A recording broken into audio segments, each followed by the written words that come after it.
Dear friends, अस्सलाम वालेकुम।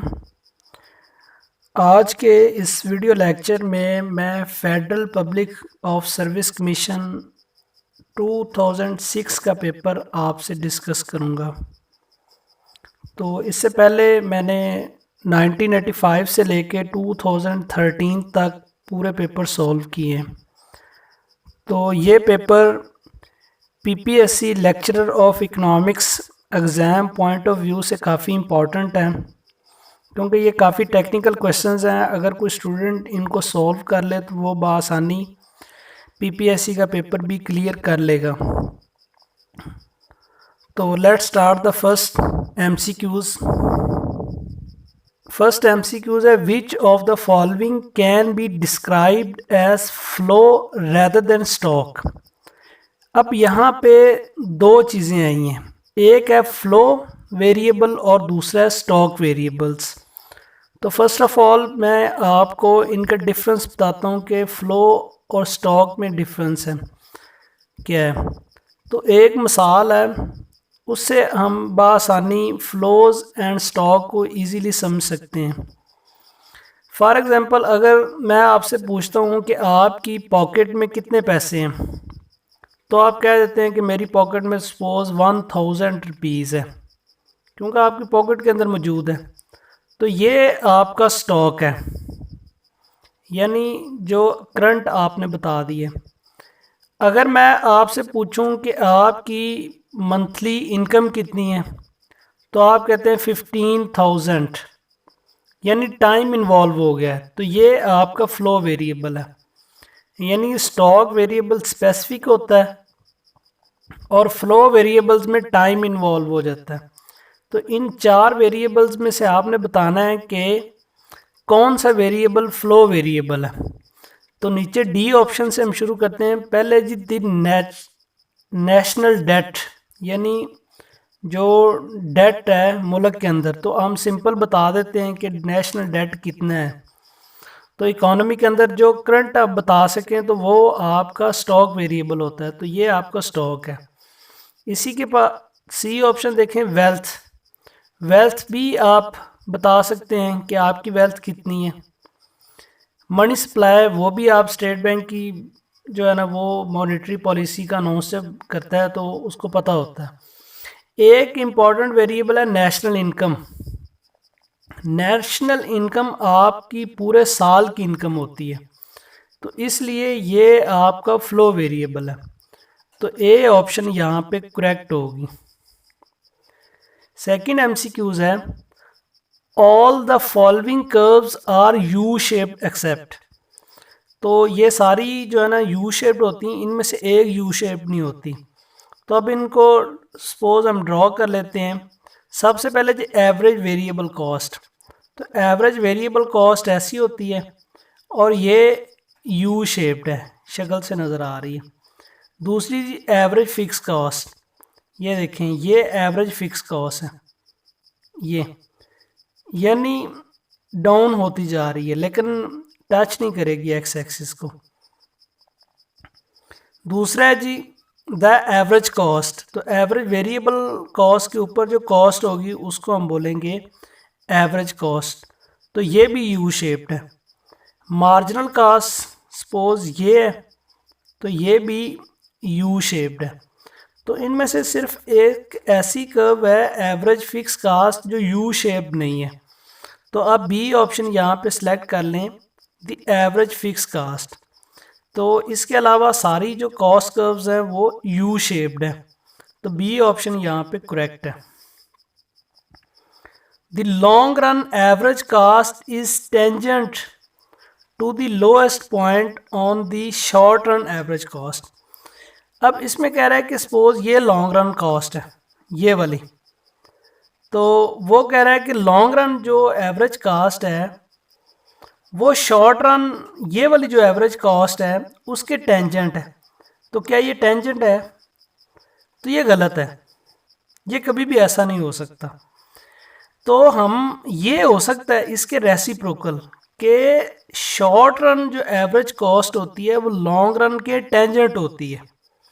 अगर long run average cost short run के टेंजेंट नहीं होती, बल्कि शॉर्ट रन की एवरेज कॉस्ट लॉन्ग रन की एवरेज कॉस्ट के टेंजेंट होती है। सपोज ये देखें, ये शॉर्ट रन एवरेज कॉस्ट है, तो ये इसके टेंजेंट है, जहाँ पे डिक्लाइन हो रही है वहाँ पर लॉन्ग रन के टेंजेंट बन गई है।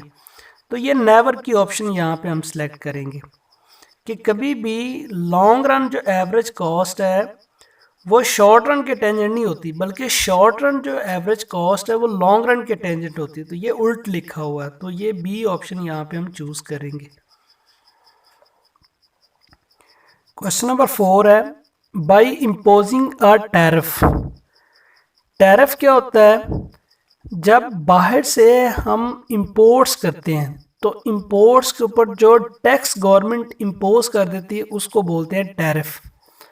अ country is most likely to, यानी जब गवर्नमेंट इंपोर्ट्स के ऊपर टैक्स इंपोज कर दे तो क्या होता है? तो इसमें देखें, आपकी जो टर्म ऑफ ट्रेड है वो इम्प्रूव हो जाती है। कैसे होती है? डी ऑप्शन यहाँ पे करेक्ट है। टर्म ऑफ ट्रेड में बेसिकली हम एक्सपोर्ट्स और इंपोर्ट्स को देखते हैं। तो जब टैरिफ हम इंपोज करते हैं तो इंपोर्ट्स हमारी कम हो जाती हैं और एक्सपोर्ट हमारी बढ़ जाती हैं। तो ये जो इंपोर्ट्स और एक्सपोर्ट गैप है वो कम से कम हो जाता है, तो जिसकी वजह से आपकी टर्म ऑफ ट्रेड इम्प्रूव हो जाती है। दूसरी ऑप्शन भी चेक कर लें, रिड्यूस इट्स इंटरेस्ट रेट्स। तो इंटरेस्ट रेट कम हो जाता है, कम नहीं होता बल्कि इंक्रीज हो जाता है। Decrease the rate of inflation, तो इन्फ्लेशन जो है वो डिक्रीज हो जाती है। तो इन्फ्लेशन इंक्रीज होती है क्योंकि इंपोर्ट्स महंगी हो जाती हैं, तो ये भी ऑप्शन रॉन्ग है। Increase the quantity of imports, तो इंपोर्ट्स की क्वांटिटी इंक्रीज हो जाती है, तो इंक्रीज नहीं बल्कि डिक्रीज हो जाती है। तो बी ऑप्शन यहाँ पे करेक्ट ऑप्शन है कि जब हम टैरिफ इंपोज करते हैं तो आपकी जो कंट्री की टर्म ऑफ ट्रेड है वो इम्प्रूव हो जाती है। तो डी ऑप्शन यहाँ पे करेक्ट है। अब monopolist has a marginal cost curves MC is equal to 3Q and demand curve of his product of rupees 20 minus Q, where P is the price of the product and Q is its output and MC is the marginal cost. To maximize profit, what output would be chosen?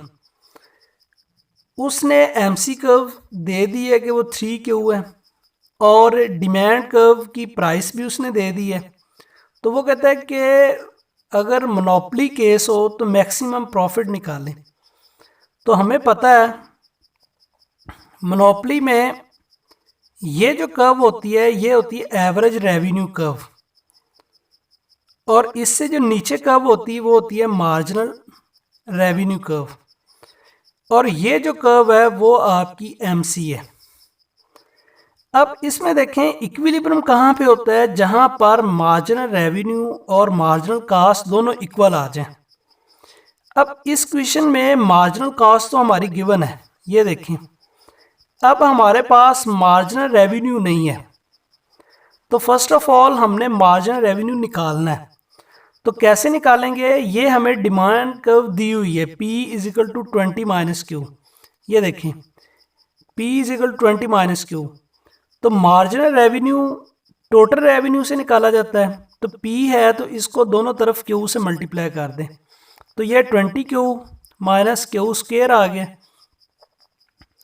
अब इसका derivative ले लें। Total revenue का जो derivative है वो marginal revenue होता है, तो 20Q डेरिवेटिव से कैंसिल, तो 2 स्टार्ट में आ गया 2Q, तो मार्जिनल रेवेन्यू हमारे पास हो गया 20 माइनस 2Q। अब हमारे पास मार्जिनल रेवेन्यू की भी वैल्यू आ गई है और मार्जिनल कॉस्ट की भी वैल्यूज आ गई हैं। तो सिंपल क्या करें, इन दोनों वैल्यूज को इक्वेट कर लें। जहां पर मार्जिनल रेवेन्यू और मार्जिनल कॉस्ट दोनों इक्वल हों वहां पे आपकी मोनोपोली का प्रॉफिट मैक्सिमम होता है। तो मार्जिनल रेवेन्यू यहाँ पे हमारे पास लिखा है 20 माइनस 2Q, और MC आपको गिवन है 3Q, तो इनमें से Q की वैल्यू निकालें तो वो आपके पास निकलेगी 4। तो यहाँ बी ऑप्शन आपका करेक्ट 4 है। Which of the following best express the base of accelerator principle. अब हमें दो इकोनॉमिक्स में कंफ्यूजिंग कंसेप्ट होते हैं, एक होता है एक्सेलरेटर और दूसरा होता है इन्वेस्टमेंट मल्टीप्लायर। इन दोनों में डिफरेंस होता है। अब आपको पता है कि हम मल्टीप्लायर कैसे निकालते हैं, change in income due to change in investment, यानी इन्वेस्टमेंट के चेंज होने से आपकी इनकम कितनी चेंज होती है। तो ये आपका मल्टीप्लायर है जिसको के से प्रेजेंट करते हैं। एक्सेलरेटर इसके उल्ट है, रेसिप्रोकल। इसका मतलब change in investment over change in income, यानी इन्वेस्टमेंट इनकम के चेंज होने से कितनी होती है।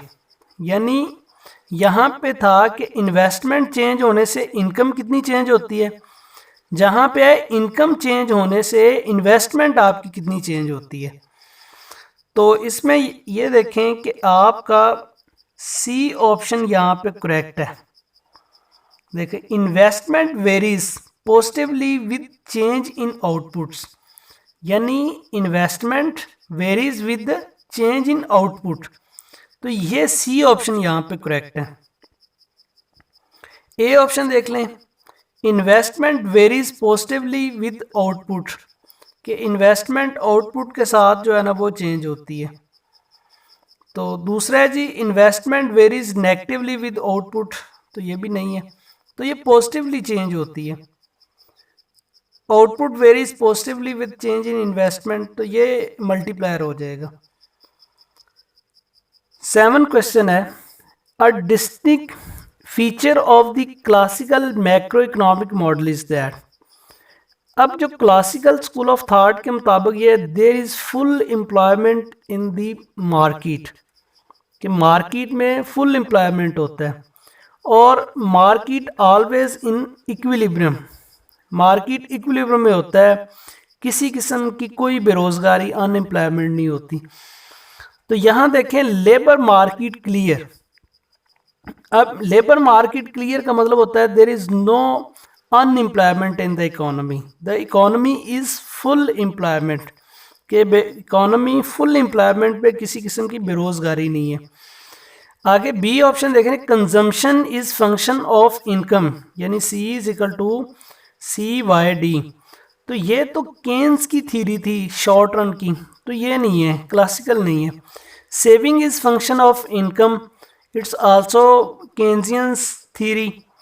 The labour supply depends on money wage rate, तो ये जो ए ऑप्शन है ये करेक्ट है। इसके अलावा अदर देन BCDE सारे इनकरेक्ट है।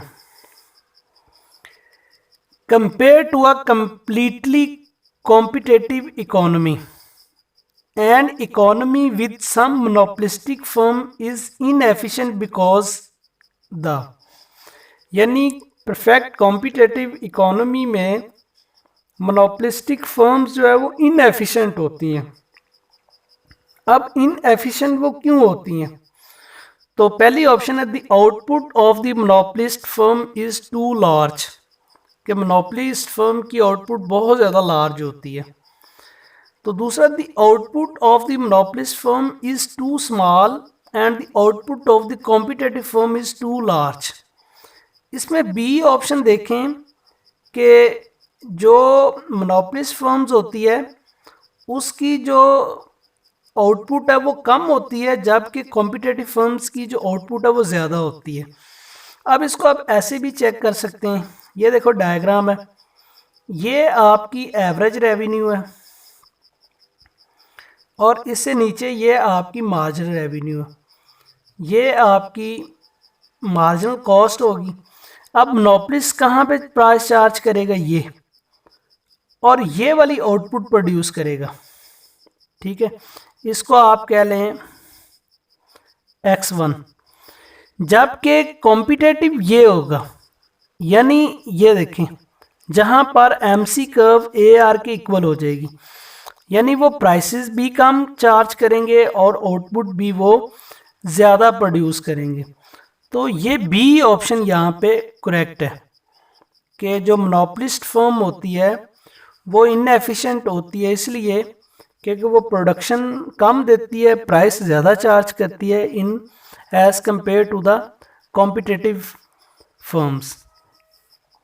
तो सी ऑप्शन देखें, output of both the firm is too small, दोनों की आउटपुट स्मॉल होती है, ये नहीं है। कॉम्पिटिटिव फर्म की आउटपुट ज़्यादा होती है और मोनोपोलिस्ट फर्म की आउटपुट कम होती है।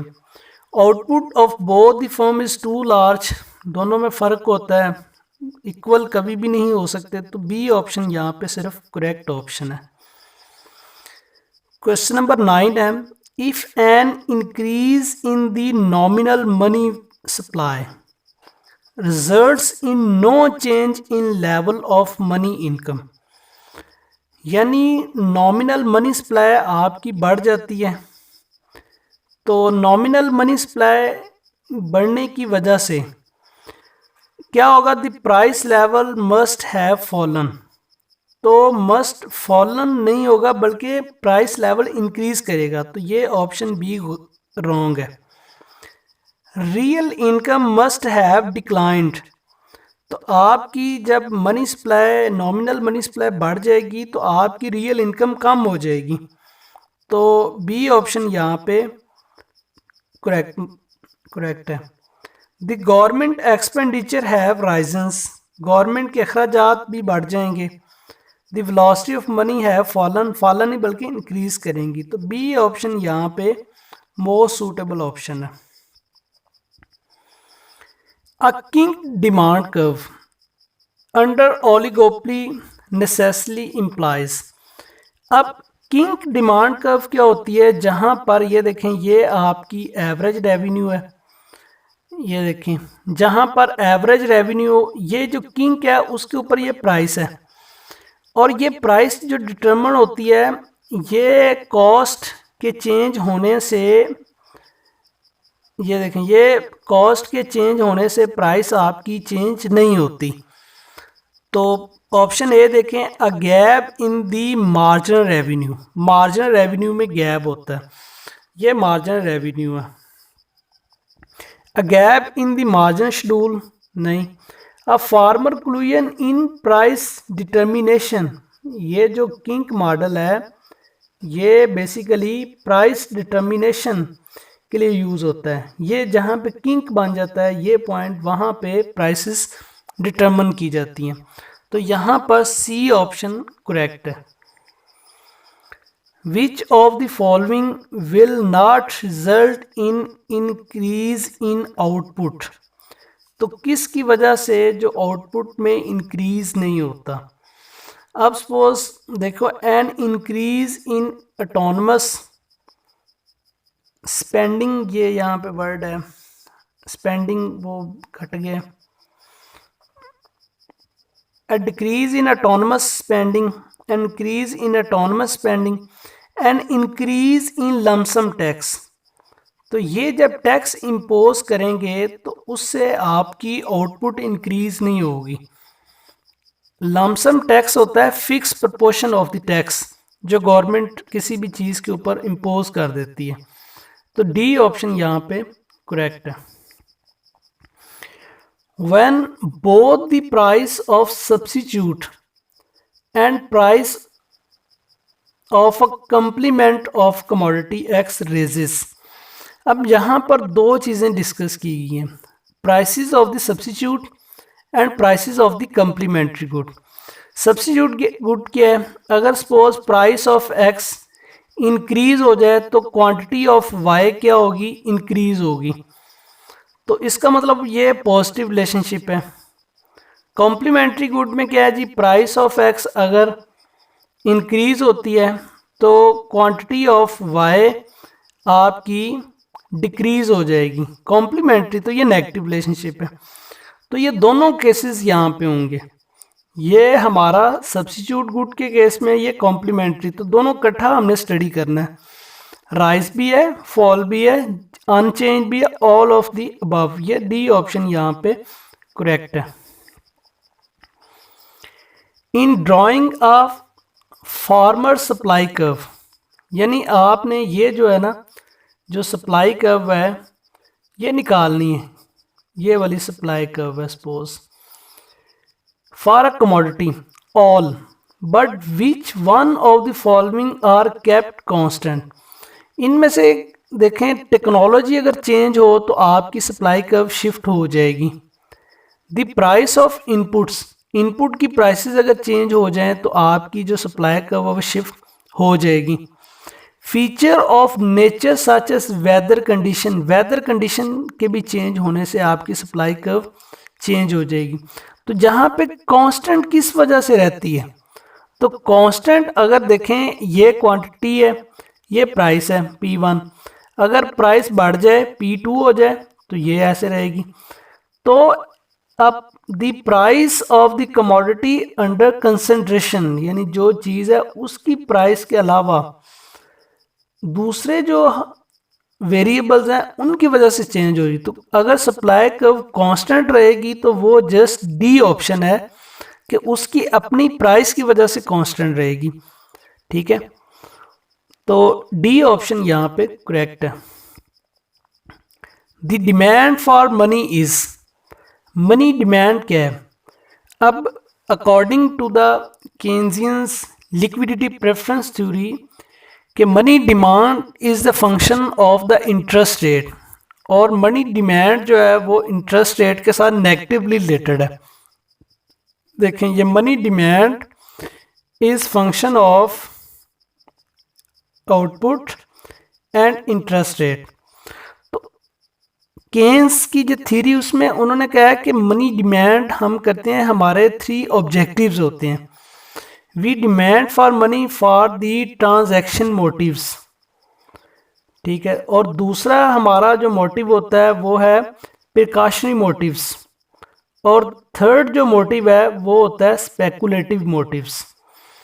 ट्रांजैक्शन मोटिव्स होता है डेली एक्सपेंडिचर्स करने के लिए। तो ये हमारी जो मनी डिमांड है वो इनकम के ऊपर डिपेंड कर रही है, ठीक है।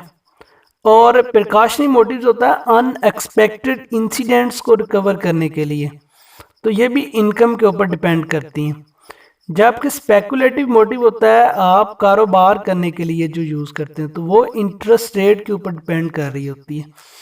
यानी money demand is the function of income and interest rate. अब अगर आपकी इनकम ज़्यादा है तो आप मनी डिमांड ज़्यादा करेंगे for the transaction motives and precautionary motives. अगर इनकम कम है तो आप मनी डिमांड कम करेंगे for the transaction and precautionary motives. तो इन मनी डिमांड का वाई के साथ पॉजिटिव रिलेशनशिप होगा, और अगर इंटरेस्ट रेट बढ़ जाए तो हम मनी डिमांड कम करेंगे क्योंकि हम बैंकों में इन्वेस्टमेंट करेंगे, तो इसका नेगेटिव रिलेशनशिप है।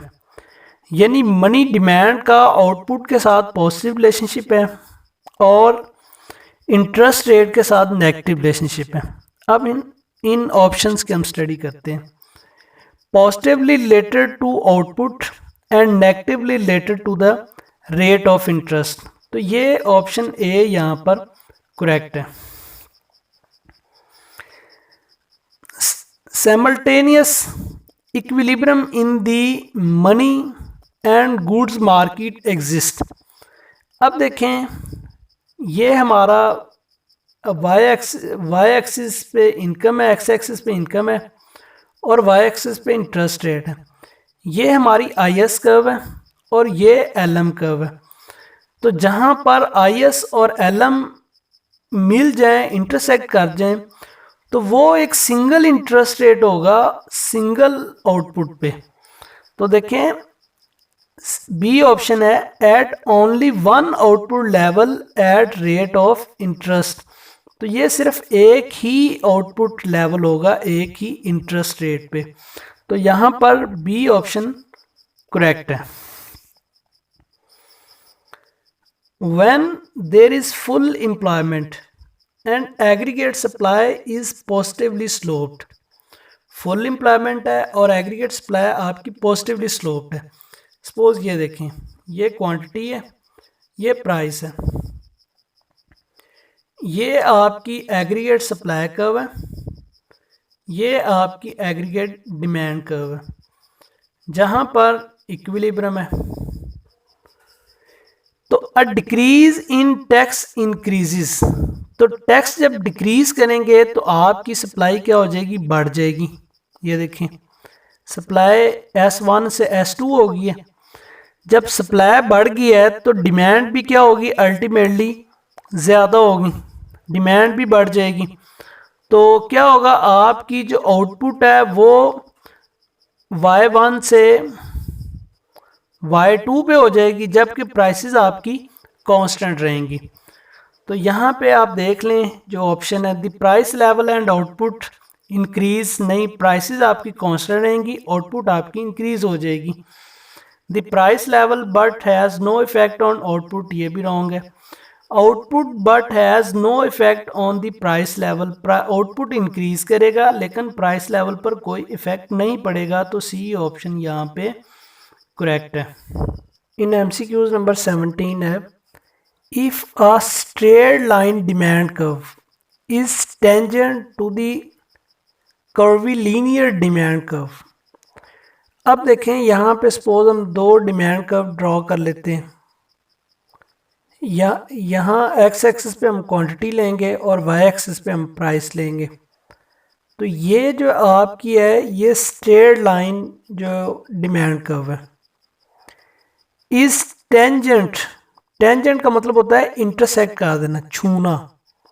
Curvy linear demand curve, curvy linear demand curve का मतलब होता है ऐसी डिमांड कर्व जिसमें कर्व हो। सपोज ये देखें, ये वाली जो डिमांड कर्व है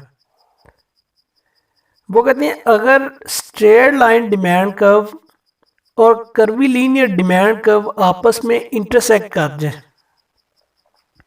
the elasticity of to curves at the point of tangency is, जहां पर दोनों इंटरसेक्ट कर जाएं तो वहां पे दोनों कर्व्स की स्लोप क्या होगी।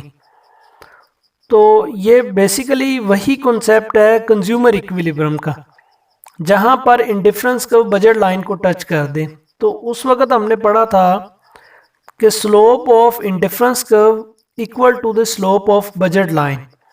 तो इस केस में भी देखें कि अगर slope of curvilinear demand curve, slope of straight line demand curve दोनों अगर इक्वल हैं, सेम हैं, तो वो आपस में टेंजेंट होंगी। तो जहाँ पे पॉइंट टेंजेंट है उस पॉइंट पर दोनों डिमांड कर्व की जो स्लोप है वो सेम है। तो ए ऑप्शन यहाँ पे करेक्ट है, the same. 18 MCQs, if the income elasticity of demand is greater than the commodity is। अब हमने इनकम elasticities पढ़ा हुआ है कि अगर इनकम आपकी elasticity EY ग्रेटर देन 1 हो तो it's a luxury goods, less than 1 हो इट्स अ नेसेसिटी गुड। यहाँ लग्जरी है, वहाँ पे नेसेसिटी है। इक्वल टू 1 हो तो इसका मतलब ये है ये नॉर्मल गुड है। तो ग्रेटर देन, तो इसका मतलब है A option, A B option है अ लग्जरी गुड, नेसेसिटी नहीं होगा बल्कि लग्जरी गुड होगा। तो बी ऑप्शन यहाँ पे करेक्ट है। इंफीरियर गुड में नेगेटिव होती है, नॉन रिलेटेड गुड्स ये नहीं है, सिर्फ ए लग्जरी गुड है। नॉन रिलेटेड में इलास्टिसिटी 0 होती है और नेसेसिटी में लेस देन 1 होती है, लग्जरी में ग्रेटर देन 1 होती है। नंबर 19 है aggregate demand shifts, aggregate demand कब कैसे शिफ्ट होगी। सपोज यहाँ पे देखो एक्स एक्सिस पे हमारी आउटपुट है और वाई एक्सिस पे इट्स योर प्राइस लेवल। ये जो नेगेटिवली स्लोप्ड है ये हमारी एग्रीगेट डिमांड कर्व है। तो ये अब शिफ्ट कैसे होगी, शिफ्ट यानी ये ऐसे लेफ्टवर्ड या राइटवर्ड। कहता है rightward when government spending decreases. कहता है कि जब गवर्नमेंट स्पेंड कम करना शुरू कर दे तो ये राइटवर्ड शिफ्ट हो जाती है। तो राइटवर्ड उस वक्त शिफ्ट होती है जब गवर्नमेंट एक्सपेंडिचर ज़्यादा कर दे, तो ये रॉन्ग है। दूसरी है leftward when the price level increase. जब प्राइस लेवल इंक्रीज कर जाए तो लेफ्टवर्ड शिफ्ट हो जाती है, तो ये भी रॉन्ग है। Leftward when the decrease in taxes. जब टैक्सेस डिक्रीज हों तो ये राइटवर्ड शिफ्ट होती है, लेफ्टवर्ड नहीं होती, तो सी भी रॉन्ग है। Rightward when the nominal money supply increase. जब नॉमिनल मनी सप्लाई इंक्रीज होता है तो इट शिफ्ट लेफ्टवर्ड। तो यहाँ पर हम ई ऑप्शन यूज करेंगे, नॉन ऑफ दीज, इनमें से कोई भी नहीं है। 20 MCQs है। When total utility increases marginal utility is. जब टोटल यूटिलिटी इंक्रीज करे तो मार्जिनल यूटिलिटी क्या होगी, तो मार्जिनल यूटिलिटी इंक्रीज करेगी पॉजिटिवली, लेकिन आफ्टर सर्टेन लिमिट इट, तो वो डिक्लाइन करना शुरू कर जाएगी। तो ये देखें सी ऑप्शन है, इनिशियली पॉजिटिव होगी और फिर डिक्लाइनिंग होगी, the law of variable proportion के accordingly. Thank you. Next video में इंशाल्लाह मैं इसके रिमेनिंग 20 MCQs वो डिस्कस करूँगा। तब तक के लिए